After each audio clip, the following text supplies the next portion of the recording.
Let me read to you a passage from the 25th chapter of St. Matthew's Gospel, verses 1 to 13. It's the Gospel for Friday of the 21st week in Ordinary Time.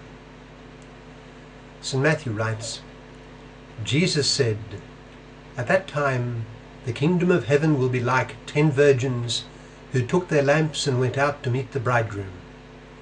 5 of them were foolish and 5 were wise. The foolish ones took their lamps but did not take any oil with them. The wise, however, took oil in jars along with their lamps. The bridegroom was a long time in coming, and they all became drowsy and fell asleep. At midnight the cry rang out, 'Here's the bridegroom, come out to meet him.' Then all the virgins woke up and trimmed their lamps. The foolish ones said to the wise, 'Give us some of your oil, our lamps are going out.' 'No,' they replied, 'there may not be enough for both us and you. Instead, go to those who sell oil and buy some for yourselves.' But while they were on their way to buy the oil, the bridegroom arrived. The virgins who were ready went in with him to the wedding banquet, and the door was shut. Later the others also came. 'Sir, sir,' they said, 'open the door for us.' But he replied, 'I tell you the truth, I do not know you. Therefore keep watch, because you do not know the day or the hour.'" That's from Matthew chapter 25, verses 1 to 13. What does it suggest to us? Well, there are a number of things which Jesus Christ revealed which cannot be understood by the human mind. You know, I'm not sure that this can be said of other religious founders. For instance, is there anything which Buddha is said to have taught which is beyond human comprehension, and which must, if it is to be accepted at all, be accepted on his authority alone? I do not think so. All he taught on how suffering was to be removed can be followed. In fact, he advised people not to accept his words on blind faith, but to decide for themselves whether his teachings are right or wrong, and then follow them. For its part, Islam insists that Allah, the one and only God, is beyond comprehension. But I think that much, if not all, of the Islamic concept of God, exalted as it is, can be followed by human reason. Indeed, when it comes to mysteries, Islam decided that parts of what they consider to be the previously revealed scriptures, the Tawrat, the Torah, and the Injil, the Gospels, became distorted, either in interpretation or in text or both. The Christian would doubt that there is, in the last analysis, much of sheer mystery in Islam. But the case is altogether different with Jesus Christ. Although the acceptance of his divine authority can be justified, and the non-contradictory character of his teachings can be demonstrated, there are many things he revealed which are absolutely beyond our ken. Christ revealed many high mysteries. He did so not to titillate our intellectual curiosity, but to open to us the plan of God for our eternal happiness.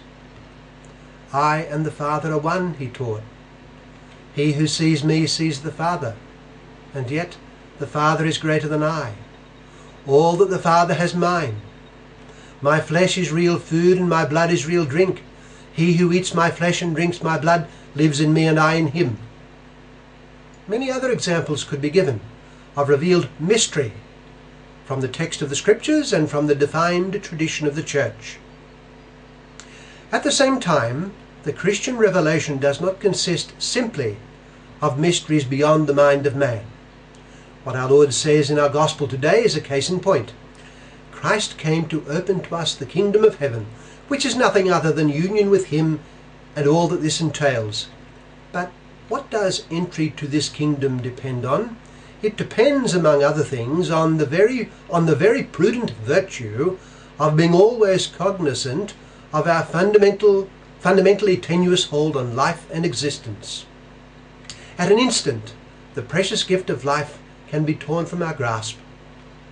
We do not hold on to life as a personal possession. It is constantly conveyed to us as a gift. And the moment the gift is withdrawn, our hold on it is lost. Once life ceases, the judgment of God is upon us. In an instant we can pass from the height of life's achievements to the profound poverty of rendering an account of everything to the all-seeing divine gaze.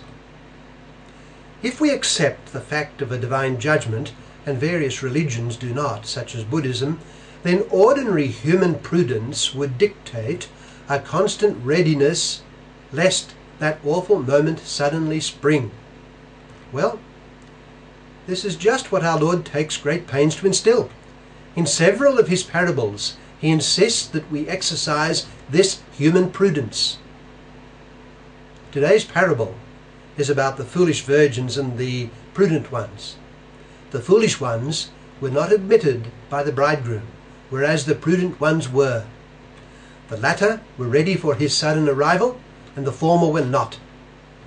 The Christian religion, which is founded on the revealed word of Jesus Christ, man and God, involves mysteries beyond our human understanding, and also things that man by his natural powers can and will recognize.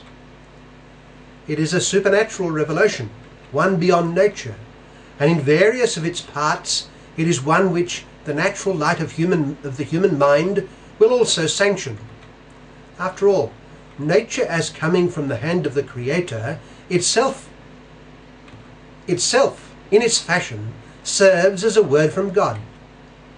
What this also means is that the full embrace of the Christian faith involves the acceptance in faith of the word of Christ and the full application of our natural understanding. Let us listen to the word of Christ with all our powers of both faith and understanding. Let us allow his word to reveal to us the high mysteries of his own person, of the triune God, and of the redemption. But let it also light up all that nature and human prudence and understanding will suggest and sanction. Let us accept it as the light and guide of our life in all its aspects, thus taking us from this earthly course to our homeland in heaven.